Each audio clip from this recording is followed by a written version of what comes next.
to call the November 2025 Public Art Commission meeting to order. And we have a very exciting roll call tonight.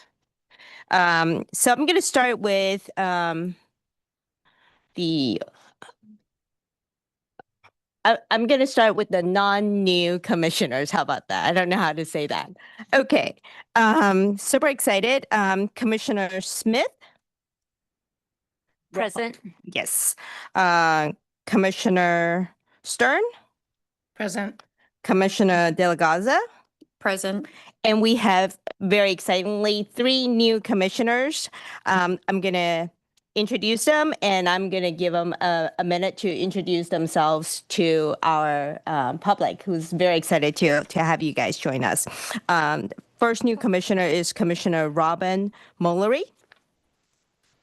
Present. So my name is Robin. I am a working artist. I'm at the Coverly Artist Studio program. I make installation and 3D art. I'm also a psychotherapist working here in Palo Alto, and I've lived here for about 25 years. Welcome. Commissioner Simon Tran. Present. Hi, folks. I'm super happy to be here. I'm an artist and also an educator. I work as an artist and education manager at Southern Exposure in San Francisco currently, and I like to paint. That's my practice. Thank you. And welcome. And we have one more new commissioner, Commissioner Anjana Joshi. Thank you. Present. My name is Anjana, and I have been teaching art and design for the last 30 years. And I've lived in Palo Alto for over 30 years. And I'm very happy to be here. Thank you. Well, wonderful. And we're really excited to have all these new, wonderful, talented, and experienced commissioners adding to our efforts here on the commission. Welcome. All right, next item. Do we have any agenda changes, additions, and or deletions? We do not. Do we have any public comments? Yes, we have a member of the public present with the arm raised. So let me just. Okay, Amber Weaver. Hi, can you hear me? Yes, we can hear you, Amber. Please address the commission, and you have 3 minutes. Thank you. Okay, great. Hi, I'm Amber. I'm a Palo Alto parent and member of the community. Greetings to the Public Art Commission and welcome to the new members. I'm here today to propose a new art initiative along the Alma commuter corridor, strategically emphasizing art installations along the crossings at Churchill, East Meadow, and Charleston. Imagine a unique opportunity with beautification in our community that will serve residents, students, and commuters alike, while partnering with local artists from our youth to our seniors and all those that fall in between. We want to preserve and enhance all the local beauty of our town and celebrate our tall trees and our rich cultural history. This project aligns with the 2024 to 2025 plan priorities as follows. It builds community by encouraging engagement, belonging, and community, participation and promotion that supports experiences in and around Palo Alto neighborhoods and commercial corridors. It also aligns with social justice priority to develop public art projects that will continue to advance empathy, ethnic and cultural inclusion, and celebration of social justice and racial equality. Imagine celebrating emerging and established Palo Alto-based artists in a collaboration of unified voices, both unique and representational to the larger community, at keystone crossings that intersect our town in very visible ways. Public art education is also a priority, according to the master plan, and this widens and strengthens our education and advocacy for public art. Here I want to say that there's a sense of urgency for what we have to implement now, while also engaging with local artists in our community for future long-term benefits. Thank you. Thank you so much for your comments. Unfortunately, since this is not an agendized item, we will not be able to engage in discussion. Next item, do we have any special items? Not this evening. All right, first action item, approval of minutes. Do we have a motion to approve the September 18, 2025 meeting minutes? I move to accept the September 18th, 2025 meeting minutes. And Elise, just a question. Do the new commissioners get to vote on this? They certainly may. Okay, great. All right. Do I have a second? I second. All right. Okay, I'm going to do a roll call. Commissioner Mollery? You say, yes, you said approved. Approved. Commissioner Tran? Approved. Commissioner Joshi? Approved. Commissioner Stern? Approved. And Commissioner De La Garza? Approved. Did I miss anyone? Oh, Commissioner Smith, you are right next to me. Sorry about that. Approved. And yes, for me as well. All right, do we have any city official comments? We do have a couple of exciting updates for the commission this evening. Albuquerque, you may recall, was one of our largest refurbishment projects that we took on in the last year. And it is completed. It's looking amazing. As you can see in the slide on the left, that is Gail Wagner, the artist, who came out to look at color swatches. We worked with a great conservation team who was able to sort of excavate the multiple layers of paint and recreate. Here you can see where it's totally stripped down. You can see the various layers. And then do some filling, and then there were multiple layers of paint placed on top. So it's looking amazing. It's looking much closer to the original color that Gail Wagner had imagined. And so everybody's really pleased with the way it came out. And then the other restoration piece that we did was Bruce Johnson's After the Fire. You may recognize this piece in Mitchell Park. Bruce Johnson unfortunately passed away 2 years ago, something like that. But we've gotten in touch with members of his studio who know his work well and know how he treated these artworks. So he was able to make some necessary repairs and reburns of various elements of the sculpture. And then the final thing is last weekend, there was a ribbon cutting and a grand opening for the public safety building. And so there are 3 artworks there by artist Peter Wegner. So on the left, that one's on the exterior of the building, Space, Time, and Palo Alto. And it's excerpts of Palo Alto, but also including Mayfield. And this was based on a lot of the community meetings that we held once he was selected, that the community really wanted to make sure that historic Mayfield was recognized there. And then the other 2 pieces are within the lobby. Chance Impression by Peter Wegner, which is made up of lots and lots of map tacks, and the piece is enormous. And 100,000 Decisions by Peter Wegner is the piece on the right. And those are both based on his time with police, fire, emergency services, forensics, and really understanding what they handle and what they do on a day-to-day basis. And that's it for official comments. Thank you so much. Super exciting. People check it out. All right. First official action item, public art and private development. And this is for the private development located at 975 Page Mill Road.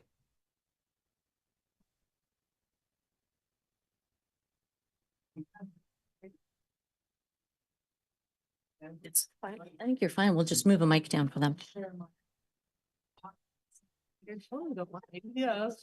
Pardon the musical chairs, everyone. So this is our first action item. It's 975 Page Mill Road. We have Jamie Jarvis from Stanford Research Park, Daniel Wall, and I believe we have the artist also available online. So we have a full house here ready to present the project to you. And we have just a little intro slide to give a little bit of background, especially for our newer commissioners who were not here in June when when this project first came for initial review.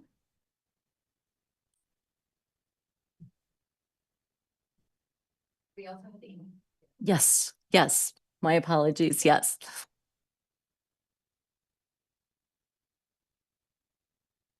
Okay, so just a quick refresher on the timeline. We have in early 2025, the public art application and initial intake meeting with the applicant. So this is something that public art staff goes and meets with them, discusses various options for the integration of public art. And in June 2025, the project came before the Public Art Commission for initial review. At that time, they had identified the lobby as a potential area for the artwork location. And that they wanted to do a dynamic and generative digital artwork in that location. The commission was very favorable to the location of the artwork, noting the accessibility and the visibility of the project. They did caution about potential aging when you're commissioning new media work.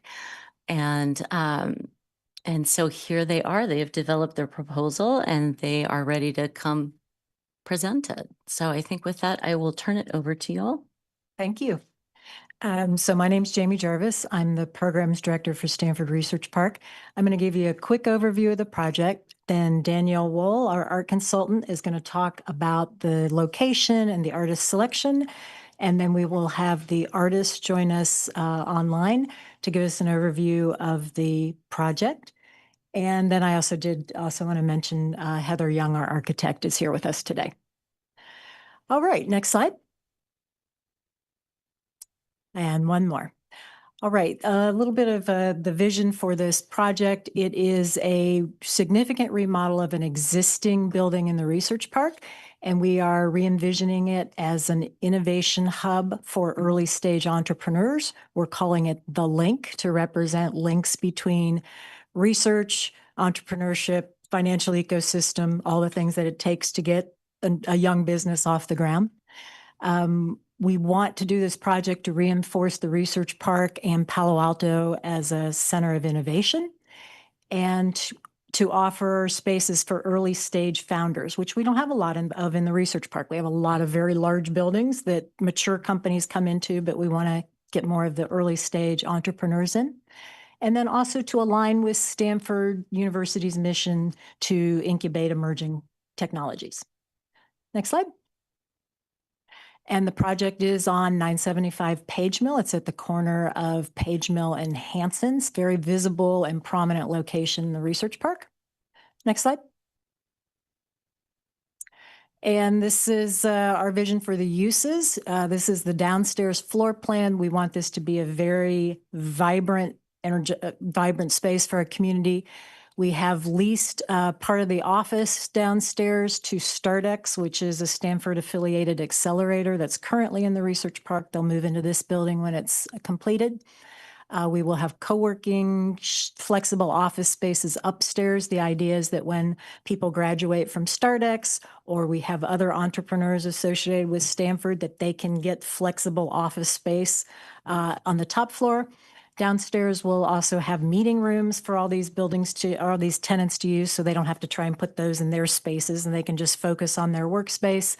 We'll have a learning studio, which is meant for active learning versus I'm sitting in the auditorium listening to a presentation. No, this is something I'm, really working with, like a presenter from Stanford D School will come over and teach sessions there. And then people need to eat when they're working long days, so we will have them, we'll have a cafe on site. So with that, I'll turn it over to Danielle Wohl, who will talk about the location. Okay. Well, the location itself, we're very excited about. It's at the entry and it will serve to greet people. Oh, sorry about that. We are excited about the location. It's at the entry. It will serve to greet people and it will also invite them in, which is important for the community. And it's also important for just a sense of the identity of the building and the way that relates to the community. We're hoping to create a really vibrant environment, and we think this art will play a large part in it. Next slide, please.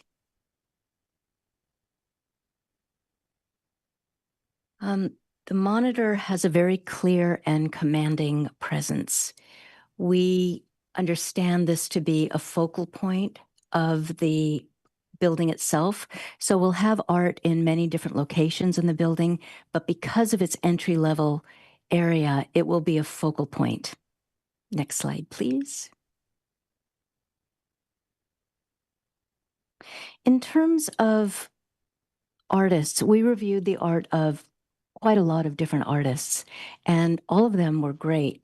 But Daniel Conager's work aligned really well with the thematic elements that we perceive the link as having, which is kind of an ecosystem that Jamie mentioned, where we have the entrepreneurs, we have science, we have beauty, we have all these different elements, which are often seen in projects at Stanford University.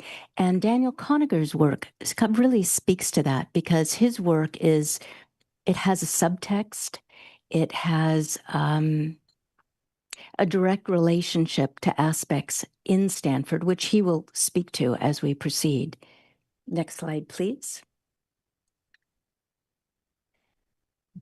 He's a really wonderful artist. His team consists of a technical director, developers, and project assistants. So he works with a very collaborative mindset, which is very much the Stanford mindset. And he designs the artistry behind the work, and then his team supports it. Next slide, please. I want to linger here for a moment. This is just a partial exhibition history, but you can see that his work is in a lot of major collections. And I feel, at least, hopefully we feel, and hopefully you will feel, that this is kind of a point of distinction for us. His work is really, really well regarded, and he does have an international presence. And I think it would be just really thrilling to have his work here at Stanford. These are some of his sites, and the works themselves, if you would like to know the locations, I can tell you them, but they were mentioned in the slide previously. But here they are, stills. They're beautiful, they're commanding, they have a sense of place, and they very much create a sense of identity in every building that they're in. And we're hoping it will have the same kind of impact.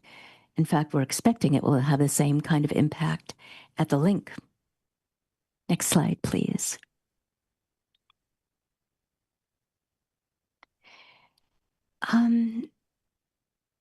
I'm kind of repeating myself in saying this. The relationship between the Stanford Research Park, the link, and researchers, entrepreneurs, the business community that supports this kind of discovery is something that is really the basis of Daniel Conager's work. It's the basis of his subtext. It's the basis of the generative work. And he actually drew from, in terms of creating the generative animations, he drew from words and themes that were found at Stanford. Is that a note for me? Yeah. You want to have Daniel talk about this? Oh, yes. We want to have Daniel talk about it because he can explain it a lot better than I can.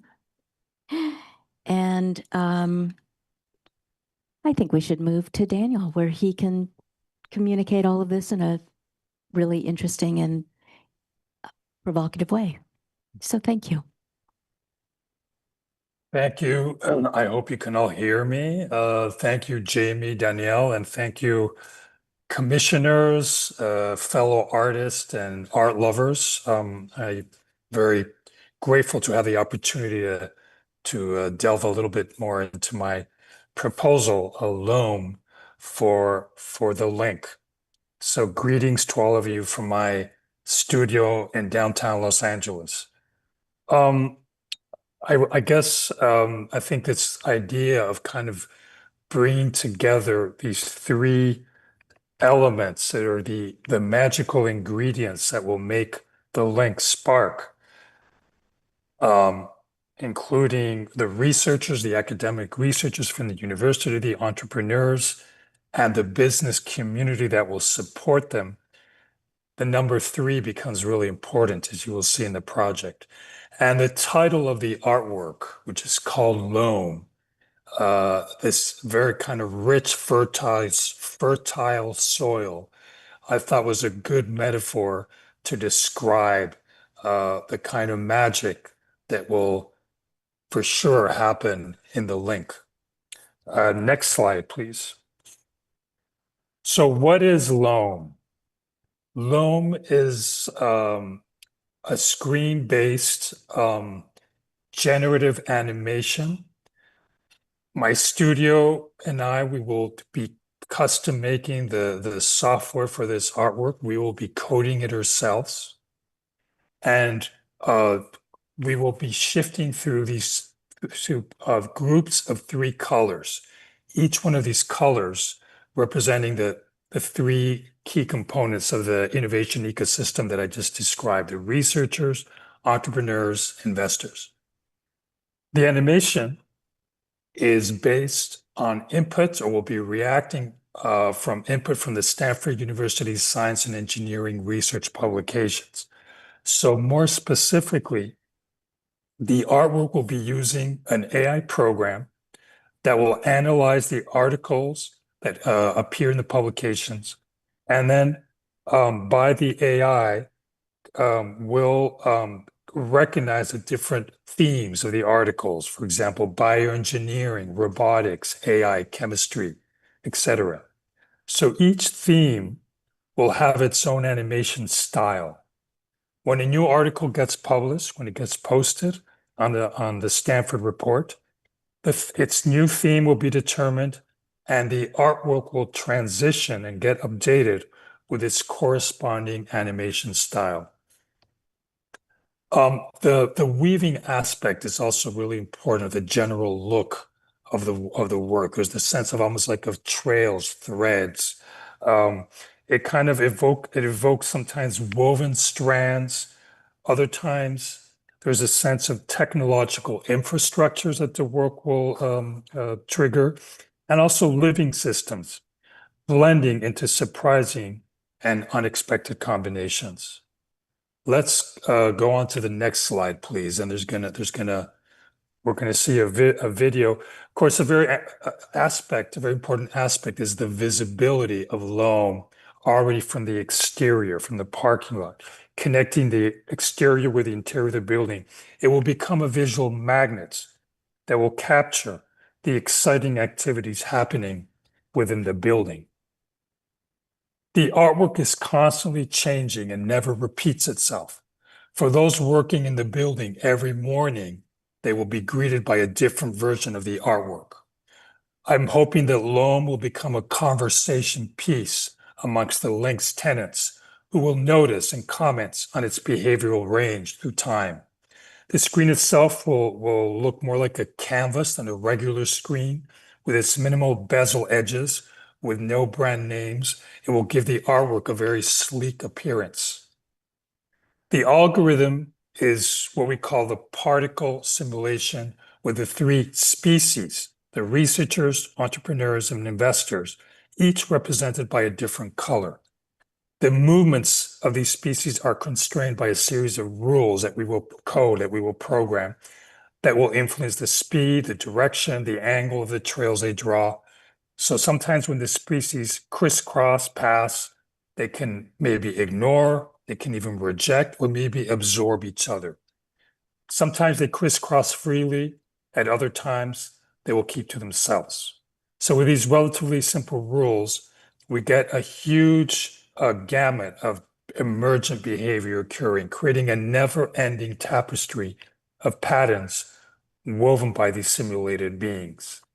So I guess as a final statement, I'm hoping that Loam will capture this unique ecosystem, and again, emphasis on the ecosystem created within the link, and the audacious collaborations between researchers, entrepreneurs, and investors that will surely happen in this building. Thank you very much. And I'm here for any questions that any of the council members may have.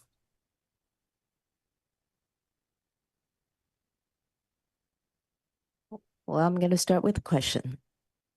Thank you so much. That was a beautiful presentation and so thoughtful. I really like the ideas behind it. Question for you, because this seems to be an interactive piece with both hardware and software. From a maintenance and support perspective, what's the consideration for that? I have almost 30 public art commissions, permanent public art commissions throughout the world. I have a lot of experience when maintaining these works. You ask about hardware and software. The most important part, I think, for me is the software. We do software updates when needed because the work is connected to the internet, probably the Wi-Fi of the building itself. We will be able to perform these updates remotely. We always like to talk to the building's management team, those that take care of the lighting, the computers, the different AC systems and the technology in the building. We always like to inform them of the location of the computer and where it's located. We also deliver a manual with the artwork. For me, it's really crucial to keep these artworks alive through time. A lot of my clients are repeated clients. They come back, they really trust us. We're very quick at responding. In fact, one of my team members, Diego Millado, he has a degree in media art conservation, master's in media art conservation. I really actually think our studio is doing some pioneering practices to keep these works alive. So this is of utmost importance for us. The project that I'm doing for the link is a project that I care very much about. It's a really intriguing and fascinating project for me to think about, and it will be given very high priority for me to make sure that the work is up and running so that everybody can enjoy it. Thank you. You're welcome.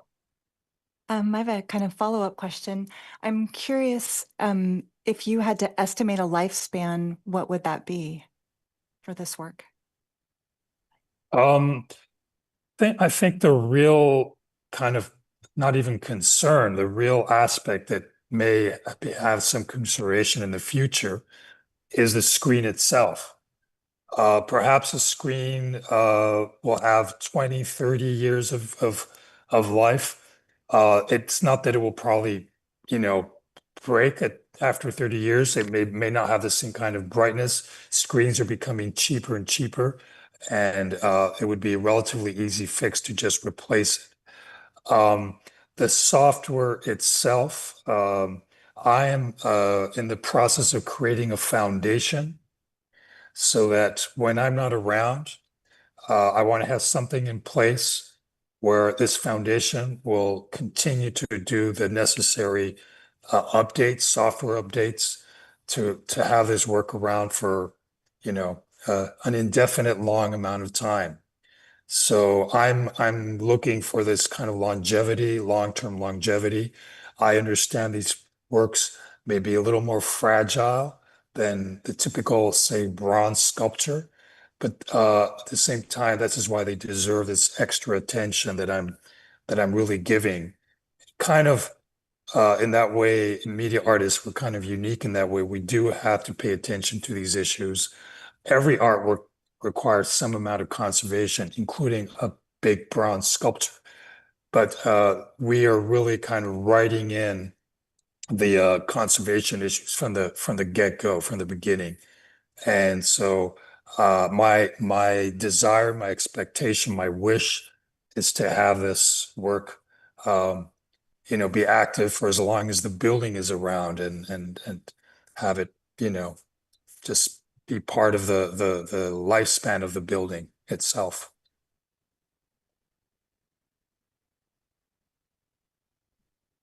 I've got one. So can you explain a little bit more about the input? Is the input automatic? And Yeah, can you explain about the process, please? Let's see, it says Stanford Science and Engineering Research Publications. So the Stanford report has a science and engineering section, and they publish articles pertinent to this field. And so as these articles become available, and they're very they really capture very well the research and the projects that are happening in the field of science and engineering, we will analyze these texts via an AI program, looking for keywords that it will allow us to understand if the article is about bioengineering, is AI related, if it's all the different potential categories that are relevant, chemistry, robotics, et cetera, et cetera. So each one of these themes, say bioengineering, will have a certain kind of aesthetic.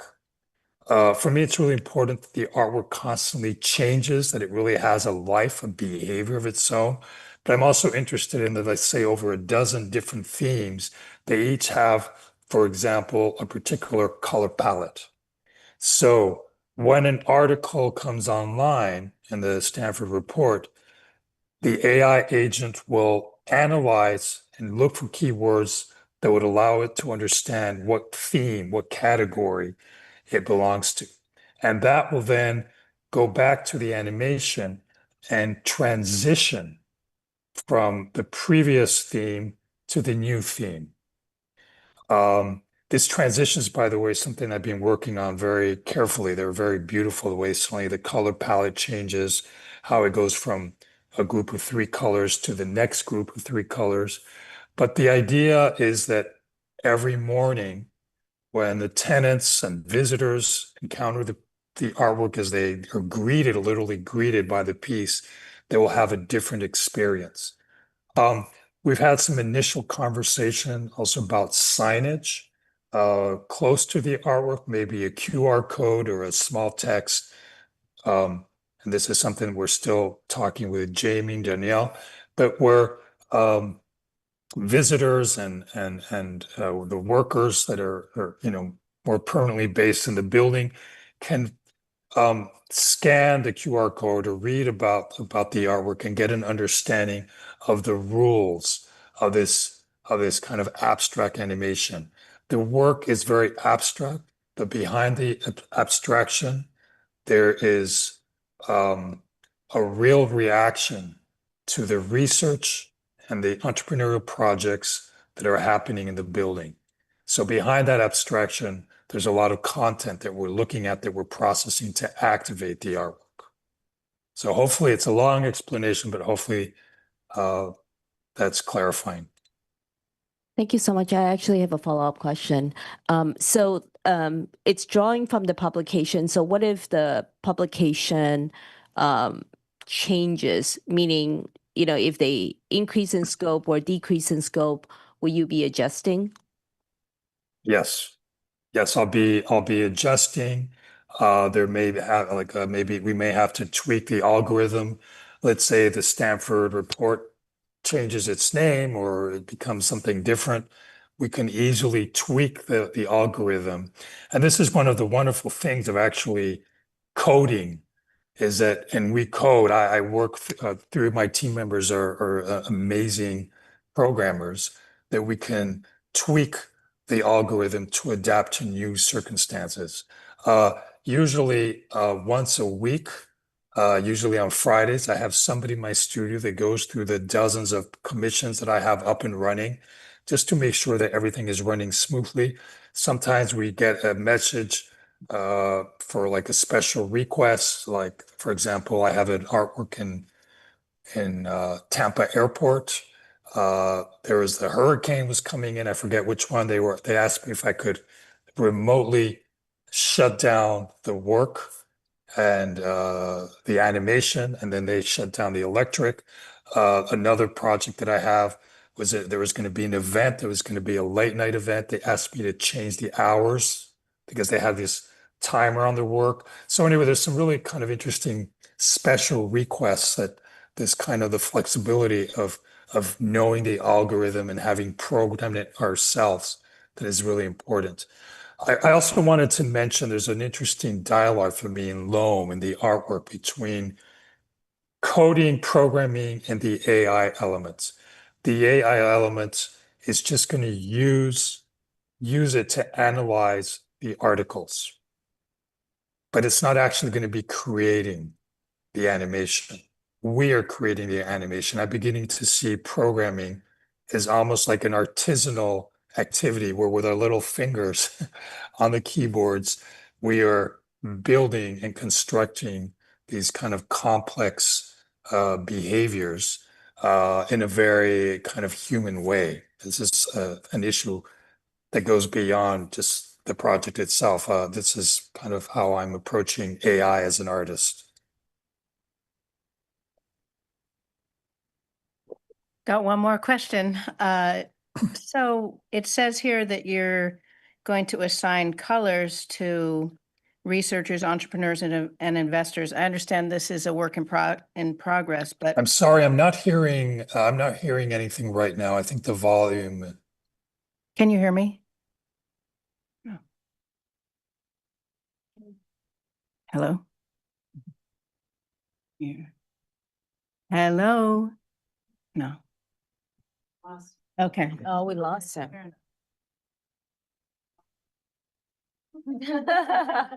Well, actually, maybe we can ask you. That's all right. It's about the. Okay, if it's about the art, I actually have a Okay, question. sorry, there was an issue with the sound. Now I can hear you. So if you could repeat the question, I'm.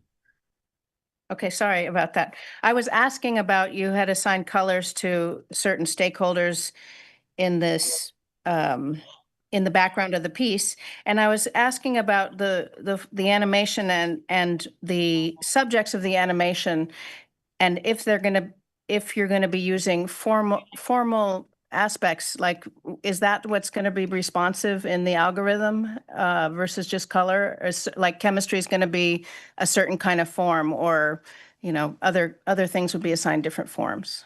Yes, the kind of the nature of the animation of these kind of trails, three different kinds of trails that sometimes will commingle, sometimes they'll kind of avoid each other, other times they will weave and crisscross each other.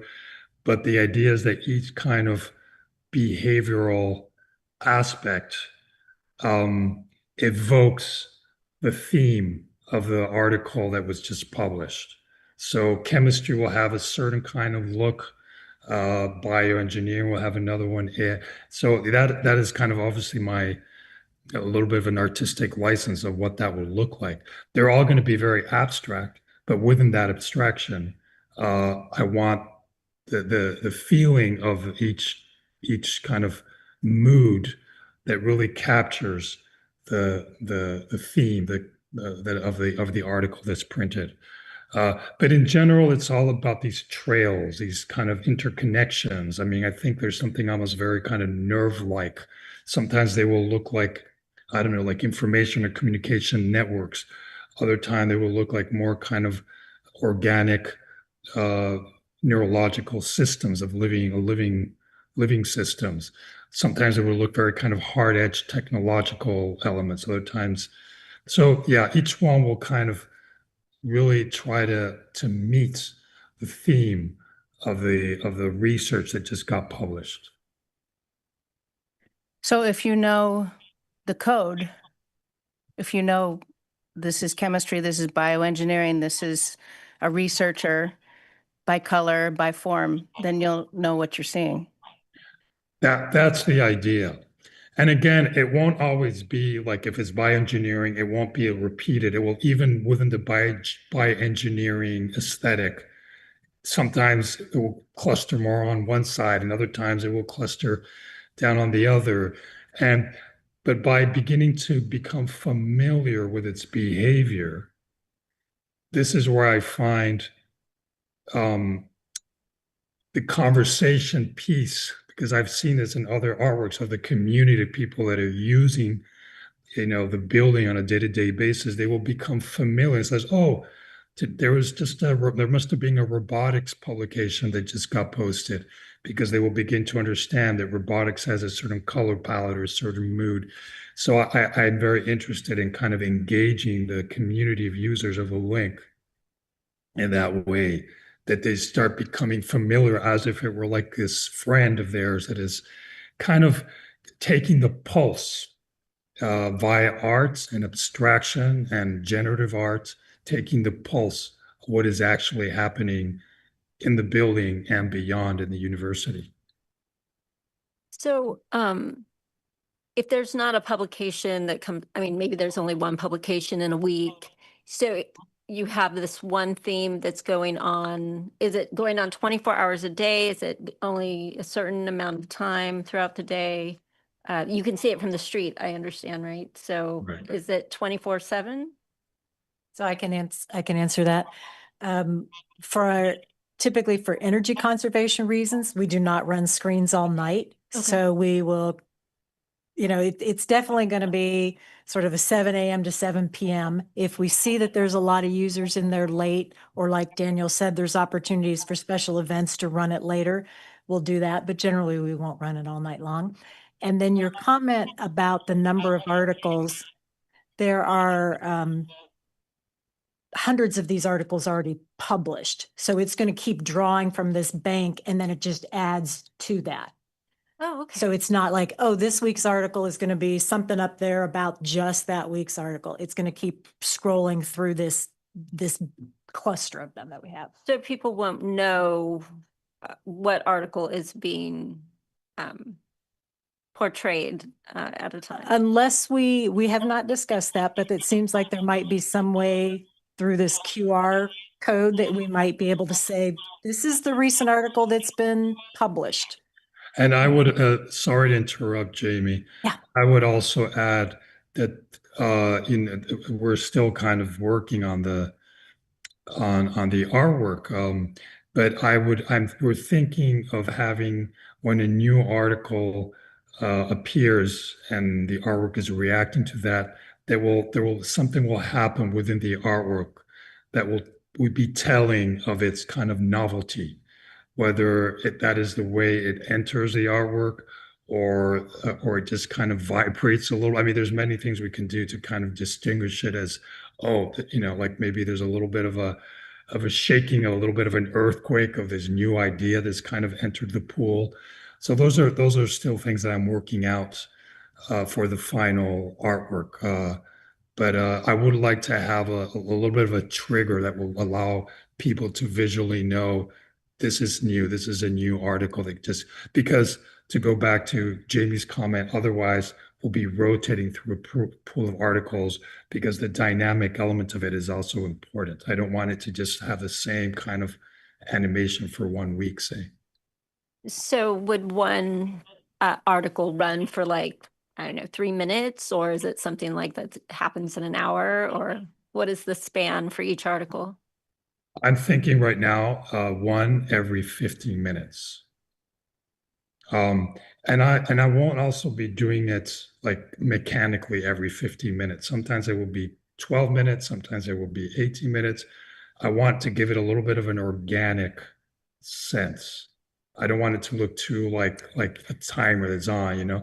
So we can do that. We can program it so there's like a range of time from, let's say, 10 to 20 minutes. So every time, some of them will be shorter, other times. Yeah, I really wanted to have this very kind of behavioral aspect. One of the wonderful things about generative artwork, and that's my personal addiction to general generative artwork, is that I almost like we set a stage. The programming is the stage, but then the work never behaves the same way, the way an actors with live theater never exactly deliver their lines in the same way. So that aspect of it kind of being alive is one of the magical components, I think, of this generative kind of artwork. And this is something that I hope that Loam has too, with, for example, this timing issue, that it's not always the same. I have a question about the testing of the transitions, potentially, of like having How much testing have you done about these transitions and or combinations of patterns and such? Are there any considerations for like photosensitive moments or like strobing of lights, perhaps? That might potentially trigger seizures, from folks looking at it.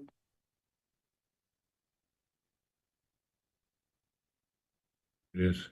Okay, not at all. I have quite a lot of experience with creating artworks for like public spaces.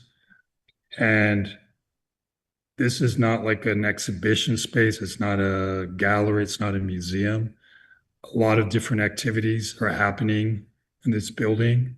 And so I want the work to have a certain presence, but to not overwhelm in any way. So my works tend to be kind of hypnotic, but also calm. I don't want people to get all like, start their day getting, you know, strobed into like freak out mode just even before they get to their desk. My works, and you can see this in my different commissions I've done in the past. Yeah, they're calming, they're engaging, they invite you to contemplate. There's a contemplative aspect to them, but they're never kind of strident or strobe-like in any way.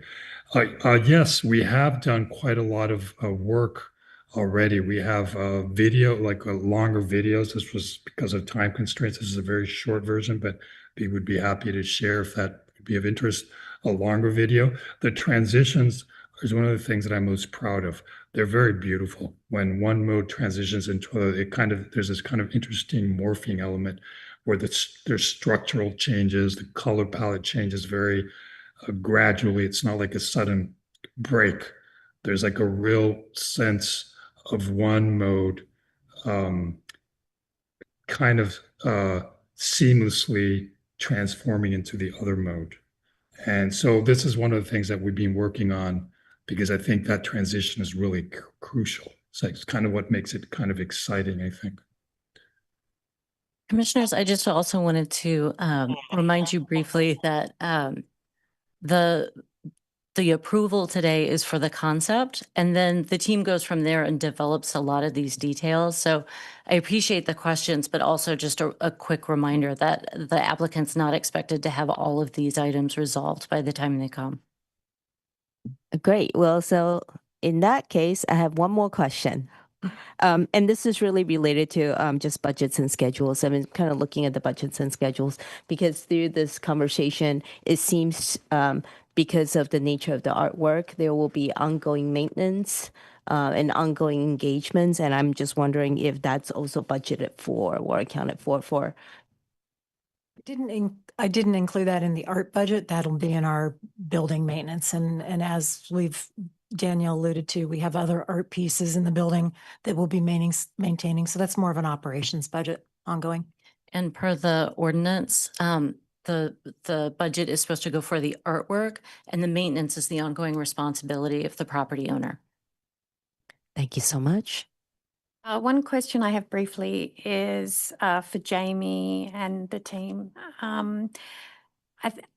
I noticed that there is a cafe in the front of the building, and I think that is going to make it definitely more open and engaging for the public. And is there any other way that you're with signage or anything that you're making sure that the public know that they have access? So I think the main way you mentioned the cafe, it's a Coupa Cafe, which is a well-known brand. We have another location in the hub that brings in about 500 visitors a day for meals. And then the other thing, if you look on the other side of the lobby, so that's one side of the lobby is the cafe. And the fact that it's a branded cafe, I think the public's going to know when they see Coupa's sign out on the monument that, oh, okay, I can go in there. I can go into every other Coupa, so I can go into this one. The other thing is on the right side of the lobby, we have the meeting spaces. And one of the things we do in our building right now is we make that meeting space available to the community nonprofits. We've hosted youth community services there. We've hosted meetings for City of Palo Alto. We've hosted American Diabetes Association dinners. So we basically make our space available for free to community organizations, nonprofits who need to use the space. And so that means that we often have large groups coming in, 100 people from the community. We do a series of book talks, which we'll be replicating here. And those are open to the public. So there'll be a lot of public programming in the building also. Wonderful. Thank you. All right, are we ready? Okay, do we have a motion to approve the public art in the private development located at 975 Page Mill Road? I motion to approve. And I second. All right. Okay, can we do a roll call? Commissioner Smith? Yes. Commissioner Mullery? Yes. Commissioner Tren? Yes. Commissioner Joshi? Yes. Commissioner Stern? Yes. And Commissioner Delgaza? Yes. And yes for me as well. All right, next item. Acceptance. Yes. Just briefly, my name is Vicki Venker. I'm the vice mayor, and so I'm the council liaison with the Public Art Commission. And I'm just curious whether this is aimed to coincide with the 75th anniversary of the Stanford Research Park. So not exactly. 75th anniversary is in 2026. This building will open in spring of 2027. So we didn't quite meet that timing. But it is, if you just think about this piece of art and the history of the research park, those all are influencing the design and the concepts that Daniel's coming up with. So I almost feel like it's a little bit of our after party celebration or something. I was just curious because I have, since the 1980s, been outside patent counsel to Stanford and worked with inventors and researchers and this entire ecosystem for that entire period of time. And Excellent. so I was quite fascinated by this. And it's not my role here tonight, but I have a million questions some other time. Sounds good. All right. Good November. Thank you. Thank you so much. Oh, no, it's great. It will be a continuous celebration. So next action item, acceptance of a donation of artwork.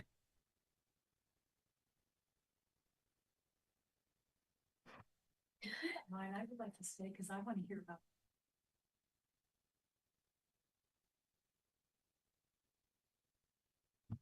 Great. So we have, this is agenda item 2, acceptance of a donation of artwork. This is one of our Cubberley artists, Kiana Armand, who has donated an artwork at the conclusion of her residency. She has actually vacated her studio at this time. Through a range of mediums, including images, videos, sculptures, and installation, Armand explores the complexities of cultural identity and its perception in her new environment. Her practice is rooted in material exploration using cast iron, plastic, fabric, ceramic, hair, and the interplay of light and shadow to address subjects such as women's rights violations in Iran, the mandatory hijab, and feminist movements like the Women Life Freedom protests. Text plays a central role in her work, drawing on the Persian tradition of poetic and visual critique as she transforms politically charged writings into calligraphic patterns that confront the viewer. The piece that she is donating for the city collection is called Bolted, created in 2023. It's a hand-cut and woven print measuring 16 by 16 inches from her Tapestry of Remembrance series. This body of work reflects on memory, displacement, and identity through the lens of Armand's experience as an Iranian immigrant.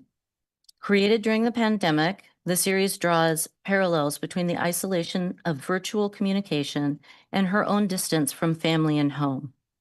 By deconstructing and weaving together photographic prints, Armand reflects fragmented memories into new visual forms, symbolizing the reconstruction of identity across time and place. Rooted in the legacy of Persian rug weaving practiced by generations of women in her family, Bolted transforms this traditional act of labor and pattern making into a contemporary meditation on being, loss, and cultural continuity.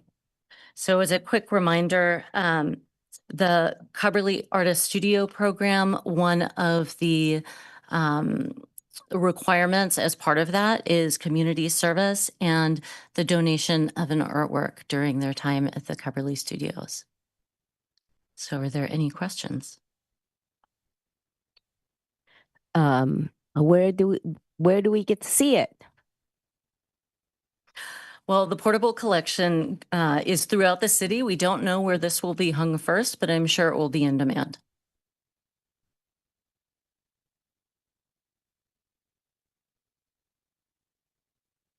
Any other questions? Is it going to be mounted on something, or is the piece itself have like hardware attached to the back? It's the donations have to come in hang ready, so it's a framed piece. Oh, it's framed. Oh, Mhm. okay. Thank you.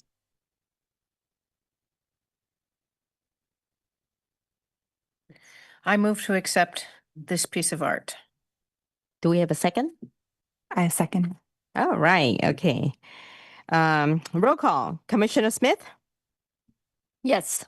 Commissioner Mullery, Yes. Commissioner Trent, Yes. Commissioner Joshi, Yes. Commissioner Stern, Yes. Commissioner De La Garza, Yes. and yes for me as well. All right, okay. Non-action item, long awaited for code art readout. Let's see, we were experiencing a few technical, looks like maybe we've recovered. Okay, does it all feel like a fever dream to the rest of you all? Because it does a little bit for the staff, but Code Art 2025 was really just our biggest. We have quite a following. It's our fourth time through. Right, so the main festival took place October 16th through 18th, 5 interactive art installations across downtown, 3 City Hall projection mapping projects, live performances and partner events, nightly public tours, thank you commissioners, street activations, and special code art experiences at downtown restaurants and stores. The projection mapping artworks, of course, were on view through the following weekend. We had approximately 25,000 people the first 3 nights, and then we had a couple thousand over the course of the next week as well, which is a huge jump from our previous Code Art. So we had 291 visitors, completed an 8-question survey to measure success and economic impact. And we are still unpacking data from the artist teams, from the A3 teams, you know, the dinners, the hotels, all of those things. So here, this question was on a scale of 1 worst to 5 best, how would you rate your experience so far at Code Art? So you can see we got pretty good reviews. People seem pretty pleased with it. When they were asked, did you come downtown specifically for Code Art, 75% of people responded that they did. And this, you can see there were a lot of write-in answers as well.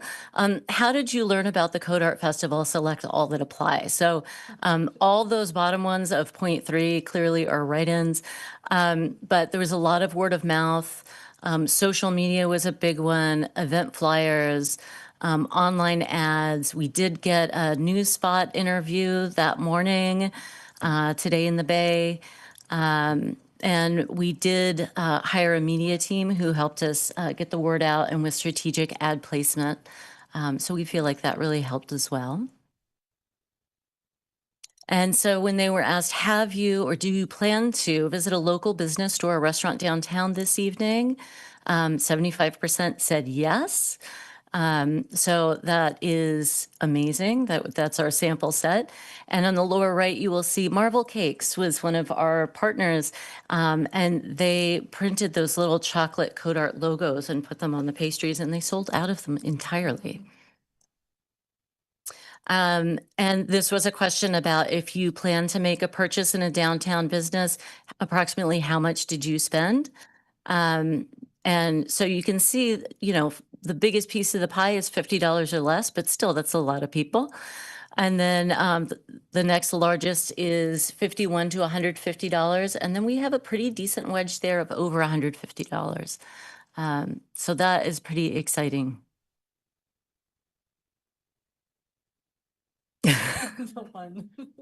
This is almost hilarious. Would you like to see more events like this in Palo Alto? And I think Amanda asked me, who is the one person who said no? So 99.7% would like to see more events like this in Palo Alto. And so another metric that we picked up at another festival was beyond just the economics, beyond like, did you go to a business, thinking about the mental health and well-being and how important that is. And so trying to point out the connections and the interaction here. Did you have a conversation with a stranger? Did you laugh or share a moment with someone new? Right. And so just asking, how many people you maybe interacted with, whether you screamed in a barrel with them or bounced around the grove with them. We saw lots of people having a good time collaborating in these installations. And this one, yes, the text gets really small for my old eyes, but the biggest wedge, of course, are Palo Alto residents, but we drew people from all over the place. So a nice big wedge from East Palo Alto, San Jose, Sunnyvale had a good turnout, Redwood City, Mountain View, Los Altos.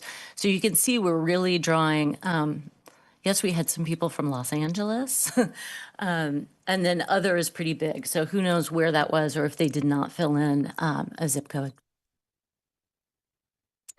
And I love the picture.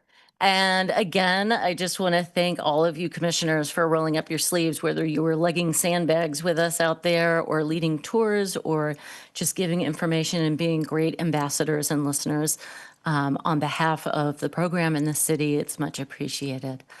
Did I leave anything out? Not yet.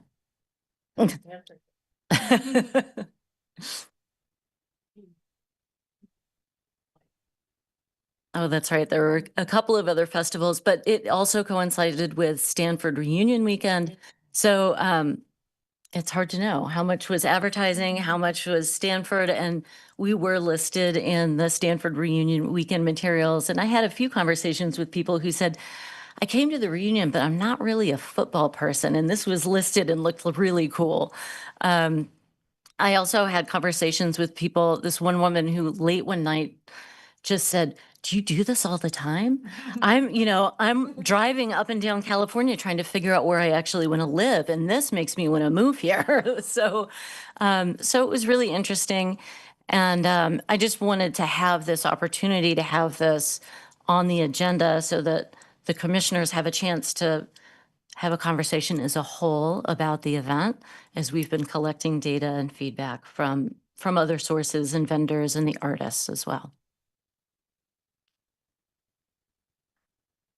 Is it very expensive to have those signs printed and put on the light posts, like a month out, advertising code art as an event? Yeah, so the banners themselves, they did go up about 5 or 6 weeks before the event. So those were sprinkled throughout downtown. We were also sharing some of that banner space with, there's a film festival. And along with the regular Palo Alto banners, but we definitely could look at increasing banners next time around. That was the common theme that I got when I was asking people for doing the surveys. Is they wanted more signage to let them know that so many of them had just kind of wandered upon it and were just like, oh, I just wish there was more signage. I would have, dedicated more time to come. Yeah.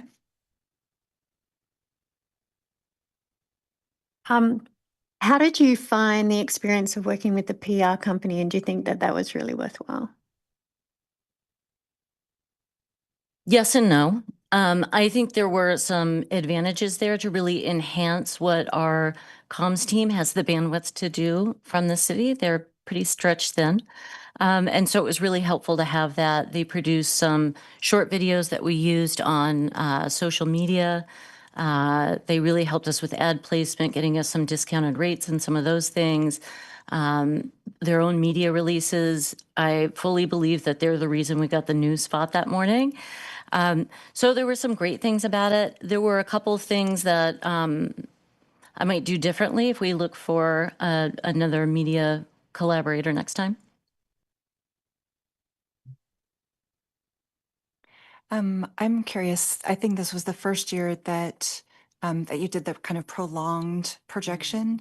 And what did you think about that? It sounds like it was a couple thousand visitors, whereas most came that first weekend. Yes. So thank you for the question. The projection mapping, having that prolong over a course of 10 days was in response to a few things. We heard a lot of feedback in previous code arts. I can't believe I missed it. I was out of town that weekend, or I didn't find out until Sunday and everything was gone. And also, it is such a huge production, and the projection mapping is a big ticket item. So leaving it in place allowed for more people to enjoy it over the course of the week. And what's more is I noticed lots of repeat people who came back and they brought more friends and they brought more people. And they started bringing their dinners and hanging out at the outdoor table. So over the course of the week, all the benches pivoted to where it was almost like a movie theater out there. And people came out with their ice cream and their hot cocoa and whatnot. It was the A3 team was handling most of the logistics there. So that wasn't as big a lift for us as city staff. But the live programming each night for 10 nights coming off of Code Art ran staff pretty ragged, and I don't know that we could repeat that.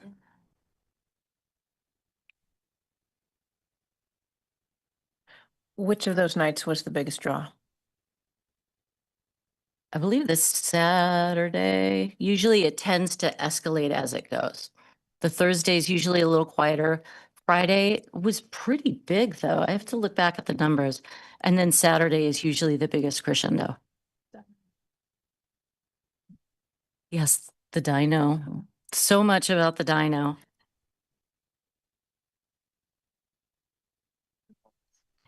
He was the Dolorosaurus because he lives just off of Dolores Park. How did the disco go, the silent disco? Another great question, because some of you all know this and some don't. Because there was the threat of rain, and that last night we were going to have Stanford Laptop Orchestra, and we were going to have a Mid-Peninsula robotics team come do a demo with their big robot and the outdoor silent disco. And so that Wednesday, we made the call to postpone those. It didn't feel right to try and ask them to do it in the rain, and pulling it into the lobby, I didn't think it was going to be too hidden. So the good news is our deposit with the silent disco is still good. Clerk is still ready to perform when we're ready, and the robotics team is excited to come out another time. So I think we have to wait till we get through the rain, and we think about maybe having that as a Code Art satellite event or something of that nature. So we're thinking about what that might look like, and we'll come back with that. I know you all did a lot of effort in terms of outreach to local businesses. Did you get feedback from the businesses who participated, and how did they feel about what went on? The feedback was really very, very positive. So, for instance, the partner at the new gelato store, because that location had been closed for a while, he mentioned that it was, it was a little sleepy. And then over the course, I think Nadia went in one night to actually get us a sandwich because we hadn't eaten anything for a million hours. And he just said he's never been so busy. So many people coming through and discovering him, and he was really grateful for the whole thing. Marvel Cakes sold out of all their Code Art branded items. Coconuts, I know, had some really big nights. So everything we've heard has been really positive. Oh, yes. Faith Bell said she's never had that many people in the store in one day, that it was just amazing. And I don't know if you saw the printers working out there that afternoon, but it was really interesting. It was really fun. And we heard from Mac's Smoke Shop too, that they were so grateful to have other people coming in, just because people hadn't set foot in there or have certain perceptions of the place. And yeah, you can go in and get a cold beverage and a candy bar just like anything else.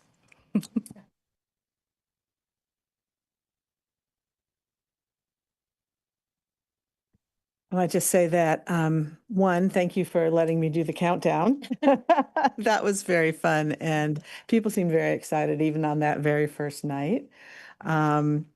It was a riot because we were in here at council the night before because we had an unusual Wednesday night meeting for the first time. And so we're in there, we're like, what's that sound? Because the music is quite loud and it was right here and you're doing your trial runs. And it was actually kind of fun because then we came back the next Monday and it was still going on. And so it was quite festive. But no, very, very impressive, very creative. And I love that it got people from of all ages, from some seniors that came and could sit in one place and watch this amazing display on City Hall, to the children running after Dolorosaurus, to everyone in between patronizing our businesses. So I think it was just a grand success from a public art standpoint, but also a community building and retail supporting standpoint. So all of those different aspects were touched by this project. So thank you to all of you who made it happen.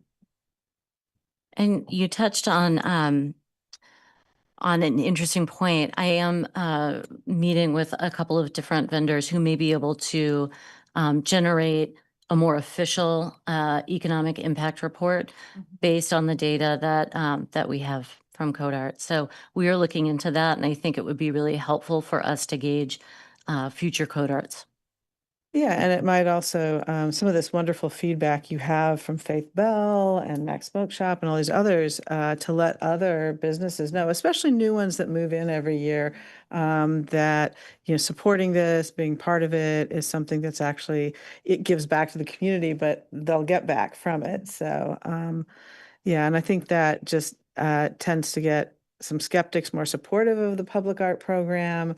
And I really love the survey that had the community building piece about the connections, because that's something that, whether it's a short-term exhibition like this or a permanent installation, is something we really like about public art, is that it does build community, and you have demonstrable data that it did in this instance. So Elise and I were talking earlier about this, and I'm going to try to remember what I shared because she wanted me to repeat it. But before repeating that part, first thing I just wanted to sort of put out there, I don't think this is possible without a staff that had the vision. Elise, I mean, and I just really feel like our staff were incredibly lucky that we have this visionary staff that really puts Palo Alto and allow us to kind of punch above our weight in the public art scene, and just bring this, world-class public art and making it available in our local communities, which is incredibly luxurious. One reflection I had about CodeArt, and this is the 4th iteration, we started we started with kind of a play on words. So code, Palo Alto, we're Silicon Valley, so we're coding, and what are we going to be coding? We're going to be coding art. So we're using technology to create art, and that was a play on words. But after the 4th iteration, what I realized, particularly in light of the long COVID that we went through, it's that Silicon Valley also produced technology that changed our lives and change how we live and interact with one another. And this gave public art an opportunity to bring a healing aspect of its purpose. And so what we did was using CodeArt to create a solution in response to some of maybe the negative impacts of technology in how we've created isolationism, how we change our lives to kind of bring people back together in a physical forum, in a playful forum. So I hope we continue that practice. Just to clarify, it was the second item I asked her to repeat, but thank you. Yes. All right, you can pay me in cookies afterwards.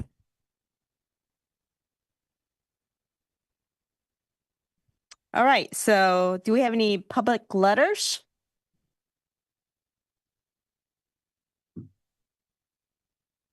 No public letters, but I did want to let the commissioners know, coming off of the Code Art conversation, Let's Glow SF opens December 5th and runs through the 14th, and they have multiple large-scale projections throughout downtown San Francisco. A couple of the artists that we worked with are also doing projects there. It's a little different. It's because it's more holiday themed, right? It's a little more of a like marketing holiday fair look, but still the quality of the projections on all different types of buildings, it is really cool and worthwhile. So if you get an opportunity to go walk around, go check it out. I believe it goes from 5:30 to 10 o'clock every night. And also, we are hoping to get a retreat date soon. I just need to follow up with one of you about that January 24th, if we can make that happen. If not, we may need to look at some evening times. So that's all I got. All right, do we have any commissioner questions, comments, and or announcements?